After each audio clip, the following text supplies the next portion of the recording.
Good morning. How's everybody doing? All right, so this is a time of year that is not very fun, right? For a lot of people, right? Coaches, players. You know, we spent time in the springtime building relationships with everybody, right?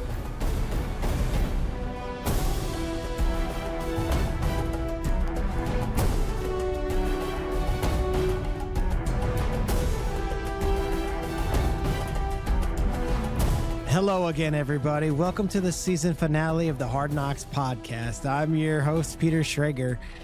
And if I seem a little, sentimental, it's because this final episode of the Bears Hard Knocks season, quite frankly, it was a tearjerker. There were multiple moments that broke my heart, and there was multiple moments that left me with actual tears in my eyes. I'm also sad because this episode means it's the end of a run with the Monsters of the Midway. It's coming to a close. A great summer. And it also means our summer of podcasts, starting with the Giants and ending with the Bears, is wrapping up too. I love doing this podcast, and like so many summer loves, it's ending, but there is hope that we can all pick it back up and get right back after it next year.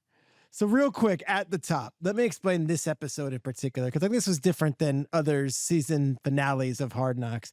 I thought this episode perfectly encapsulated what makes Hard Knocks so compelling and interesting year after year. Here we are in season 20 whatever now, and in just 5 weeks, we've all been not only introduced, but we've grown attached to young men like Ian Wheeler, Austin Reed, Adrien Colbert, and Theo Benedict, a Canadian football player who is being nicknamed the Canadian Eagle.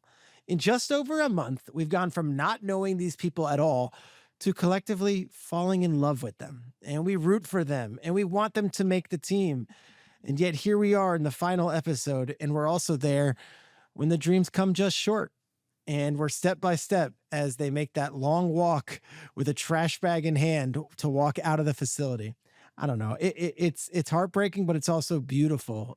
To wrap the season up, we're going to have a very special guest, Hannah Epstein. Hannah's been with the NFL group at the NFL Films for 12 years, and she is the director of photography and was so during the Bears Hard Knocks season. Hannah and I geek out on dolly cameras, on storyboarding, and that epic Ferris Bueller shot from the top of Chicago.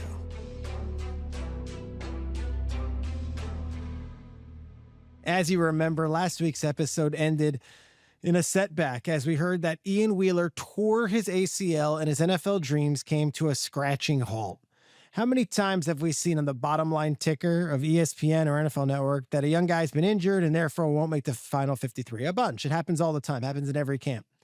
But this episode takes us even further. First, showing us once again that heartbreaking embrace with his mother outside the visitors' locker room in Kansas City when he gets hurt. And then we have actual access to the phone call with his mother on the logistics of what's next, not just in football, what's next in life. And he does not sugarcoat things. Ian just says to mom, "Let me get to it. I'm packing." He's so very precise and logical about the next steps of his surgery and his recovery. You know, you forget he deferred medical school to chase these gridiron dreams. On the call, he's with mom and they're going back and forth and they're talking about whether he can have gumbo in this hot weather. And he ends it by saying that this entire experience will make for a great essay topic when he reapplies to medical school. You know, this whole scene, it's epic, and it shows the kind of mind that Ian Wheeler has, and it very much feels like it's an approach that an aspiring doctor would take. But real quick, did you happen to see the books that he packed up with him? Did you see on the binding what those books were? Because I did. I wrote them down. We had Tuesdays with Maury, okay, the Mitch Albom classic. You've got Mind Gym, that's Gym, and you have What is the What?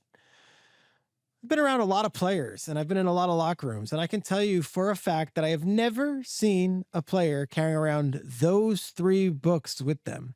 This Ian Wheeler is such a smart and unique athlete, and I really hope we see him back out there competing next training camp. But I got to get back into these books because quick insider hat moment here. You know, I like to put that little insider hat on. one of my favorite things to do is to ask NFL coaches what books they've read over the summer. And I remember one year, a couple of years ago, Sean McVay went through like that entire Ryan Holiday book catalog. And if you don't know Ryan Holiday, he's a podcaster, he's also a writer. And it was The Daily Stoic, and then it was Stillness is the Key, it was Discipline is Destiny, and like McVay devoured all of them. The Rams missed the playoffs that year. So much for Ryan Holiday. I will not be reading his books. No, but that's what he was on. I know that Aaron Rodgers is a huge reader, and his books, there's a wide range there, but he is a huge reader. And Tom Brady, the GOAT, this guy, anytime you asked him, he always swore by the same book. It's called The Four Agreements, A Practical Guide to Personal Freedom.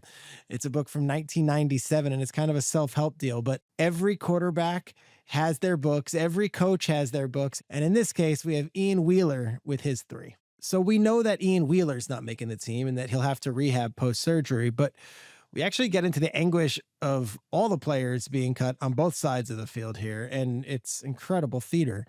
We'll talk more about this later, but the coaching staff and front office really seem like they have an incredible empathetic connection with these players, and the players' respect for Eberflus and Poles and Ian Cunningham and Chad Morton and Jennifer King. It's so real. It feels like family.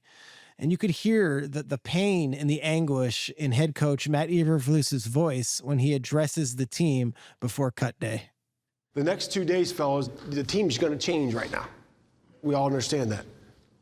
I wanted to thank you for your effort, for your focus and intensity, and then most importantly, the passion you guys have for each other, and the passion you have for the team, and the passion you play with. As we go through this process, always be encouraging. Love the brother next to you. Love the brother next to you. And there's so much love in this episode, despite such heartbreaking news of guys whose dreams are going to be put on hold and they're going to have to chase their dreams elsewhere.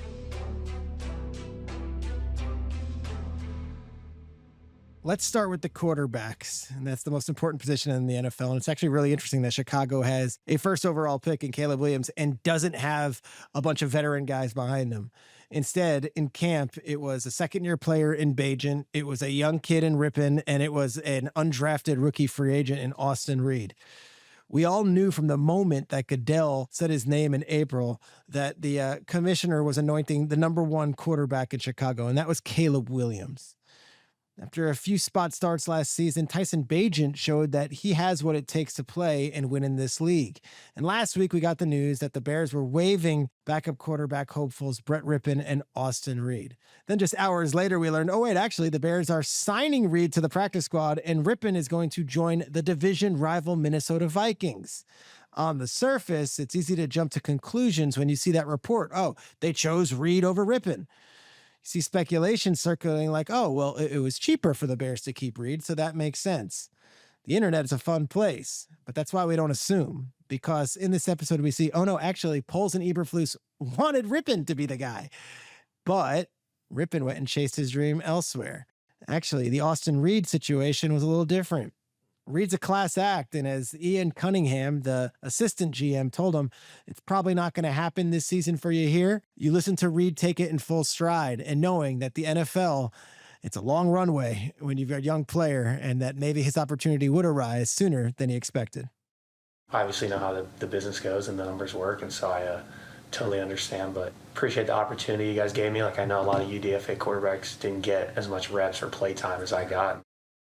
So when Rippon is released, they basically tell him, like, dude, you're coming back. You're going to be on the practice squad. And he's, okay, yeah, like, I love your room. I love everything about it. This seems like it's a great situation. You know, I appreciate everything. And you've got a good group of guys. And yeah, but Rippon was actually added to the Vikings 53-man roster. So he's heading to O'Hare to fly to the Twin Cities. And his life's in a whirlwind, but it's a better opportunity. They got the contract done around 6 p.m. last night. Flying up this morning at around 9 o'clock. So happens fast. Life as a bubble player in the NFL, it's a roller coaster. And one day you're heartbroken and you're cut from the Bears. The next you're flying to join the Vikings active roster. I apologize if you want to roll your eyes at home, but we have to do it. Here's a quote that sums it all up from the great movie Ferris Bueller's Day Off. Life moves pretty fast. And if you don't stop and look around once in a while, you could miss it. And that's the NFL for someone like an Austin Reed or a Brett Rippon. And it's why you don't close any doors. It's why you don't pout. It's why you don't throw a playbook at a coach when he tells you you didn't make the team, because you never know what's going to happen. And in this case, Austin Reed was pure class with Ian Cunningham. And when Brett Rippon pursues his dreams to the rivals in Minnesota, well, Austin Reed, he actually does have a spot in the practice squad with the Bears, and he's more than happy to rejoin the squad. You know, we see a handful of players get the news that they're not making the team and they're not being offered a spot on the practice squad in this episode. The coaches, they're honest and they're open about the feedback as to what these players can work on to earn a job. And also, sometimes it's a numbers game. The position group, there just wasn't a spot for that player. But maybe the most emotional part of the entire series is that entire Adrien Colbert sequence that we got in this episode. Last week was the first week we really got to know Adrien Colbert, and he's talking about this incredible life story, this tragedy of him almost dying as a child when a car hit him when he was riding his bike. And it wasn't clear if he would ever walk again. But then he goes on to have an NFL career. And this week we see Adrien Colbert riding up on his bike past all of these amazing different cars and right up to the Bears training facilities. There he is, sitting there, serene and stoic, without any shoes on. And his general manager, Ryan Poles, barely able to look at him in the eyes, who has to take a moment to collect himself. Poles walks away and then returns. And Poles says it to Colbert in such a beautiful moment. He says, there are a lot of players. You are a special, special guy. Poles is so humane, so empathetic, so lovely and warm that the words, there's feelings behind it. You know, I think about the Bears organization and you think of these macho tough guys, and you think of Urlacher and Singletary, and you think of Buddy Ryan and Mike Ditka and all this machismo. Well, Ryan Poles has a ton of machismo and is a true alpha himself. And yet there is some real heart. We see Ryan Poles cutting a guy that he truly loves, and it's epic theater. There's something about you, man. It's different. And hey, we gotta do this. There's some guys that you just root for, you know, and you're one of them. It's just so real. And Poles says that he knows what these guys are going through because he was in this place himself. You see, he was a player on the Bears, and he was told, hey, your NFL dreams are essentially over. Thanks, but no thanks. That's all authentic. So now, after all the months of preparing for the draft and making trades and finding the right free agents and watching countless hours of tapes and weeks of practices, the regular season is here. And it's time to actually watch the 2024 Bears and see what stories are going to be told in the regular season.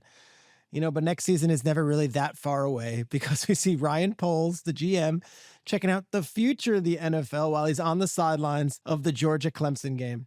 And who's standing there right with him, bringing things full circle from this summer? Our old friend, Giants GM, Joe Shane. It'd be nice to not be looking at the quarterbacks, yeah. Hopefully it stays that way for a long time.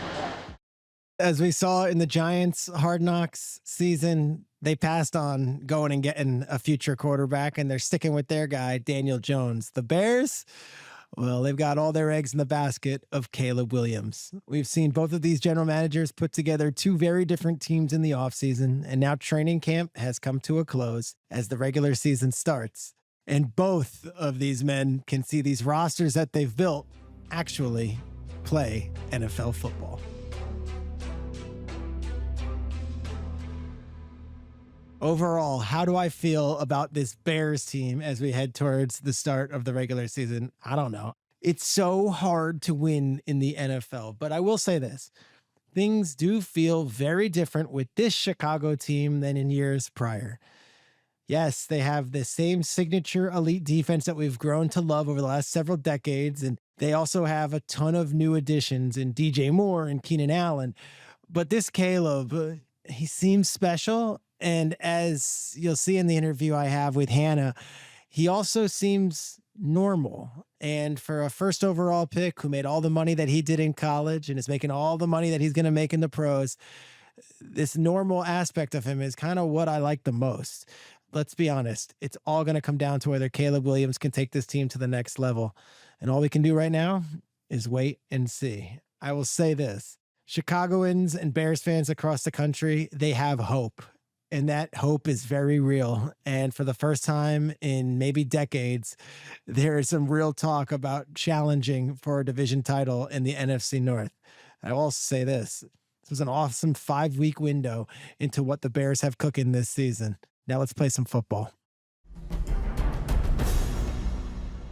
With no further ado, I think she's one of the most talented people who works at the NFL and NFL Films. She's also one of the many people responsible for making Hard Knocks more than just a show. The director of photography for Hard Knocks, Hannah Epstein. Welcome to the podcast.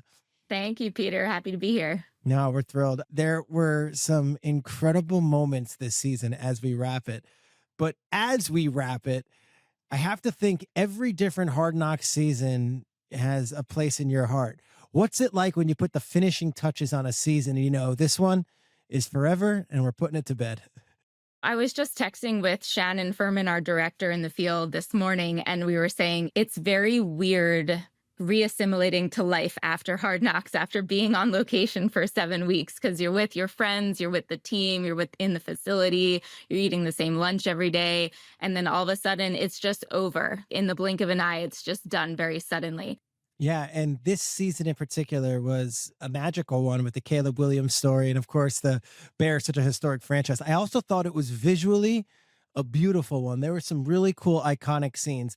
Let's start with that 1,300 feet in the air shot of that incredible skyscraper and the way you guys brought in the Ferris Bueller music. It was one of the iconic moments of the season. And as a director of photography and a cinematographer yourself, I have to imagine this started out as you drawing it somewhere on a board or thinking in your head, we have to get Ferris involved, or it just happened naturally. Could you take us behind that shot and what it took visually to put that together? Sure. So what's cool about this show is that our roles are very collaborative, from the directors to the showrunners to the DP to the A1 to the editors. So we're all talking about how we want to approach different scenes throughout, like before they happen. So I'm not sure whose idea it was to incorporate Ferris Bueller's Day Off, but it was genius. And then once we got there, one of our directors had the idea that we should get a shot of these guys standing out on the sky deck from the street level to really emphasize just how far away they are, how high up they are. So the directors tell us what they want, and as the DP and the A1 and the technical crew, we'll figure out how to make it happen. So Kobe Tyler, one of the directors, came up with the idea for that shot.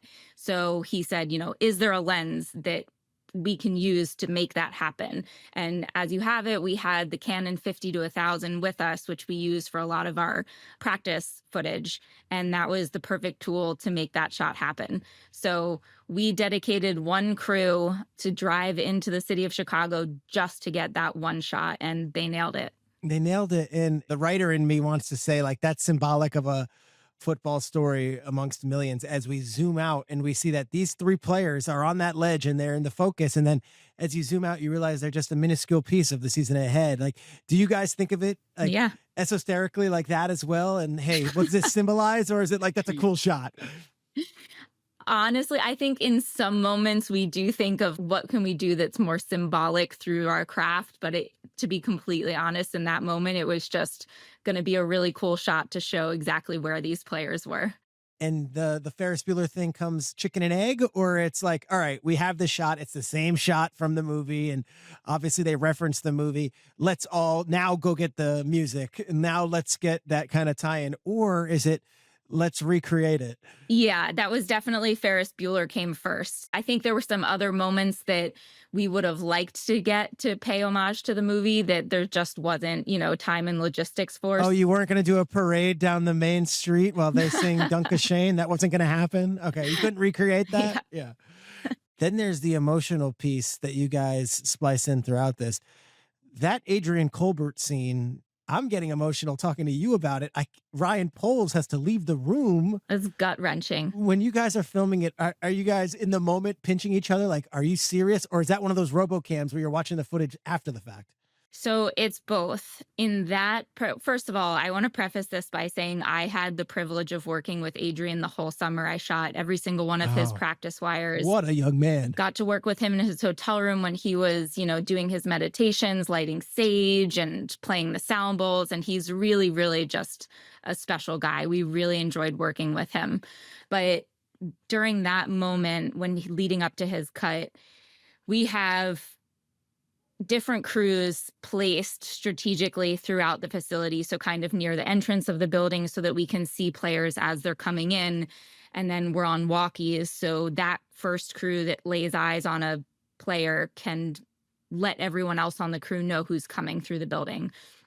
And then most of our directors were sitting in the robo control room. So they're watching everything happen in real time on camera. So they were watching that moment between Adrien and Ryan Poles play out in real time. And I wasn't there. I was outside waiting for him to exit the building to get his exit interview. But I heard there was not just tears from Ryan Poles, but from all of our crew, because it was really just gut-wrenching to see that. So we all fall in love with these players and really feel for them on cut day. How many days? Were you there 48, 49? How many days were you stationed? I say stationed, but like it's really what it is. It's remote. How long were you there? I was there July 12th until August 30th. Wow. So not only are you connected to the players and the people involved, but also the crew. It becomes a real army, I'm sure, in the way that you guys operate. Absolutely. And it's such a collaborative effort. When you walked into this thing, and I would imagine, and tell me if I'm wrong, you hear that Caleb Williams is this huge personality and this eccentric player, and gosh, who knows what's going to come out of his mouth. And then we watch it and it's like, oh, Caleb's pretty understated. Oh, Caleb's really smart. Oh, Caleb is kind of just one of the other guys. Like, am I wrong in that my anticipation of Caleb Williams was completely off with what we got? And it was like, oh, this dude's a football player, but he's also a really nice and polite and really well-liked young man around the building. Absolutely. Everyone loved him. We had a great time working with him. He never shied away from us. We didn't have to shy away from him at practice. And I heard a lot of what the media was saying about him outside of our crew. And he didn't strike me as a lot of the adjectives that people were using in a negative light. He was someone who seemed, to me, I'm not a football player, but I've been around football a lot. He doesn't seem cocky to me. He seems eager to learn. He's constantly going to the people with more experience, asking them questions, picking their brains, putting all the work in. He was friendly to all of his teammates. So, and again, good to us. I think when people are that good to us, it's to me, it says a lot about who they are as a human being, not just a football player. So we really enjoyed being around him. All right, some rapid fire questions. Okay.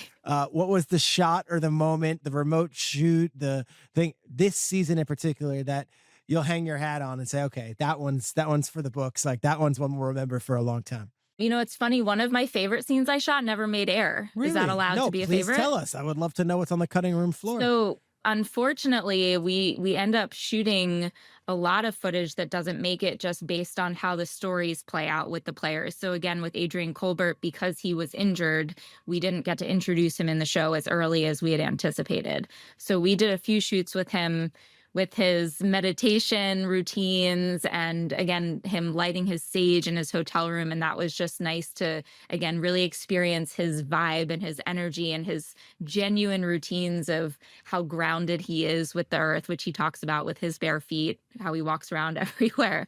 So I really enjoyed that. The show is so well put together, and I'd put the cinematic stuff up against anything on television and anything in the theaters, which is my last question to you.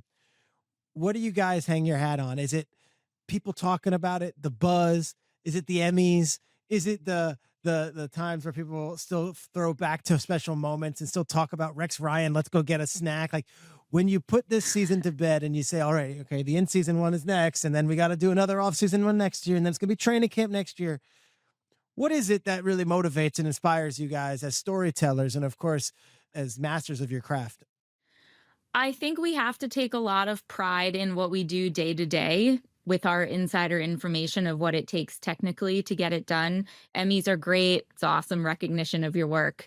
And seeing The statistics on how many people are streaming the show each year and seeing those numbers go up and up and up is fantastic. But I think we have a lot of pride in knowing that we capture these moments day in and day out that only happen once. There are real moments with real people that if we screw up in that moment, there's no second take. There's no getting it back. There's no asking these players to do a play again or cry again or hug their mom again, So I think the moment with Ian Wheeler hugging his mom after the game when he got hurt. Outside the locker room, it's heartbreaking. Again, heartbreaking. And that's a really difficult position to be in for Ian, for his mom, and for our crew, who's standing right next to them, deciding to stick a camera in their face, knowing that we've built a relationship, built the trust for them to be okay with it, and then to hold that shot steady and capture that emotional moment, which I think actually that will live on as a pretty incredible Hard Knocks moment from here on out. So I think just hanging our hats on knowing that it's a one-take job, and there's so much preparation, technically speaking, that has to go into capturing those moments, that to finally nail it when it does happen is very, very rewarding, both storytelling and technically and as an artist. You guys are amazing. Thanks for another amazing season of Hard Knocks. Hannah, you were fantastic as a guest, and just know that it goes so appreciated, and we cannot wait for whatever's next coming out of your team. Thank you so much, Peter. Hannah's awesome. She's an auteur. I mean, that is a filmmaker, and it is so cool that they can put their hats on and tell these football stories in such a beautiful and cinematic way. Hard Knocks is more than just football stories and footage from practice. They are storytellers, and in every season we get to really follow teams in a way that no other series can do.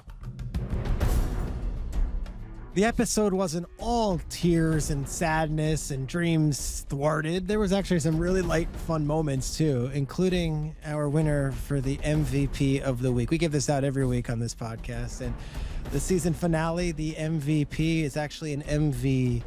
You like that? Yes, it's the Eberflus's beekeeper. It's the person who keeps the honey flowing for the Eberflusses or the Eberfly. I don't know how to do the plural there, but I love it. Once you pass that giant golden E in the driveway, the Eberflusses have this beautiful property, and Flus and Kelly are wandering the grounds to relax and unwind, but they also have bees. So many bees. We harvest honey out of there. But he doesn't do it. I know there was like something. I have a beekeeper. That'd be cool if I could do that, but I'm a little busy. We have not been able to uncover the brand of the Eberflus's honey, but I would love to try it. And a shout out to our wonderful writers on this thing, Buffy and Tony, because this is a good one. I like it. Maybe we should just call their honey Eberflus's Fumblebee honey. Yeah, you like that? Yeah. Let's end on that. That was it. An amazing season, guys. An amazing opportunity to come and talk to you all these weeks. And we cannot wait for what's ahead. That is it, though, for this episode and for this season of Hard Knocks Podcast. Is it me, or have those 10 weeks just flown by? It seems like just yesterday we were talking about the future of Saquon Barkley and what they would include while we were eating shrimp cocktail in Indianapolis. The 105th season of the National Football League starts this week, and I am very, very fired up to see all the faces that we've gotten to know, including Caleb Williams. As always, make sure to check out the Hard Knocks Instagram page at Hard Knocks HBO for exclusive behind-the-scenes clips of the show. And you can find even more Hard Knocks content at NFL.com. You can find me on Good Morning Football all season long on the NFL Network. And even though this season of the podcast is over, I am always around. I love talking football, so please reach out to me if you have any thoughts on X at pschrags, PSCHRAGS, or find me on Instagram at pschrager. That's PSCHRAGER. This isn't the last of Hard Knocks in 2024. There's still more. There's an NFL Films crew getting ready right now, and they're going to be following the Bengals, the Browns, the Ravens, and the Steelers as an entire division is tracked for the first time on Hard Knocks in season. I can't wait for that. Thank you all for listening to the podcast. The feedback has been really good, and I love talking to you guys every week. So, on behalf of everybody here, enjoy the NFL season. Guys, there are so many people that we have to thank for making this season of the Hard Knocks podcast possible. First of all, I'd like to thank Ken Rogers, who works over at NFL Films, who works hand in hand on all of these podcast episodes and not only lining up guests, but getting us all the resources that we need. And it's not just Ken, it's all of the talented folks at NFL Films. To everyone that I've become great friends with at Pod People, who help put this podcast together week after week. Buffy Gorilla, who's amazing at what she does. Tony Mantilla, who, in addition to being an incredible producer, is a wonderful scribe. Brian Rivers, our tech god, who puts us all in the best place to sound and look great. Carter Wogan, Morgan Foose, Grace Pina, Susanna Vasquez, Hannah Peterson, Madison Lusby, Amy Machado, Rachel King. Just all tremendous at what they do, and what a pleasure working hand in hand with all of them. Then there's the HBO team, who are legends. Michael Gluckstad, who I've known for so long and really put this whole thing together. Savon Slater, who I'm getting to know and is fantastic. Emily Servodidio, Bentley Weiner, Abton Motia, Brett Krause, Tom Hasgard, Linda Gao, Marta Duarte Diaz, Karen Guan, all of them just fantastic at what they do and all play a very large role in getting this podcast out on a week-to-week basis and doing so in a timely fashion. But most important, it's all of you who've been listening, all your feedback. What a cool experience spending the summer with all of you. 10 episodes. We did 5 with the Giants, 5 with the Bears, and I cannot wait to do more. So thank you for listening. What an awesome experience, and we hope you keep on listening to the next series that we put out with you.